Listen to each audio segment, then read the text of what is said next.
Joyeuse fête tout le monde, très content de vous retrouver en cette fin d'année pour faire un bilan de l'année jeux vidéo. L'année 2023, ça a été incroyable en matière de jeux vidéo. Le nombre d'heures que j'ai mises dans des titres qui vont rester mémorables pour moi comme gamer, c'est assez impressionnant.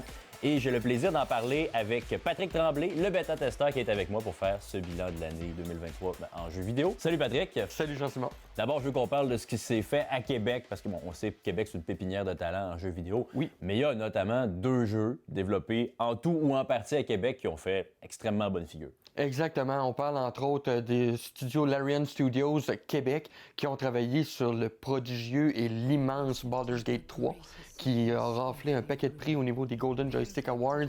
Puis le studio québécois indépendant Sabotage qui ont travaillé anciennement sur le jeu de Messenger avec le jeu Sea of Stars qui est un jeu RPG rétro qui rappelle un peu Chrono Trigger et Super Mario RPG.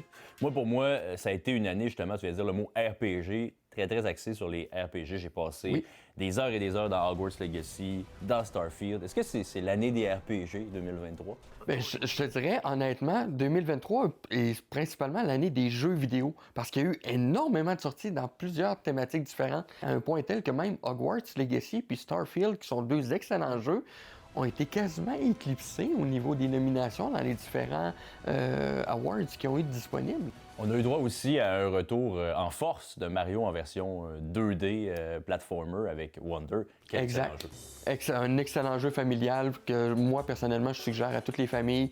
Un jeu Nintendo Switch platformer en 2D qui peut jouer jusqu'à 4 personnes simultanément. La console de l'année, selon toi? Selon moi, c'est la Nintendo Switch parce qu'à elle seule, cette année, elle a accumulé plus de 15 nominations dans les différents awards, tandis que PlayStation est allé en récupérer 13 et Xbox, de son côté, était en récupérer 10 nominations. Donc, sincèrement, cette année, malgré tous les gros jeux qui sont sortis un peu partout sur les différentes plateformes, c'est Nintendo qui l'a remporté. Parlons un peu de la guerre Microsoft-Sony avec l'achat d'Activision Blizzard par Microsoft. On va chercher nécessairement des franchises puissantes pour propulser la Xbox. En même temps, Sony a des marques fortes, des jeux qui ont beaucoup de succès comme Spider-Man 2 qui est sorti cette année. Comment tu vois la guerre entre les deux géants? Bien, c'est sûr que c'est une très grosse guerre qui s'amorce. C'est des très grosses franchises. On parle entre autres Call of Duty.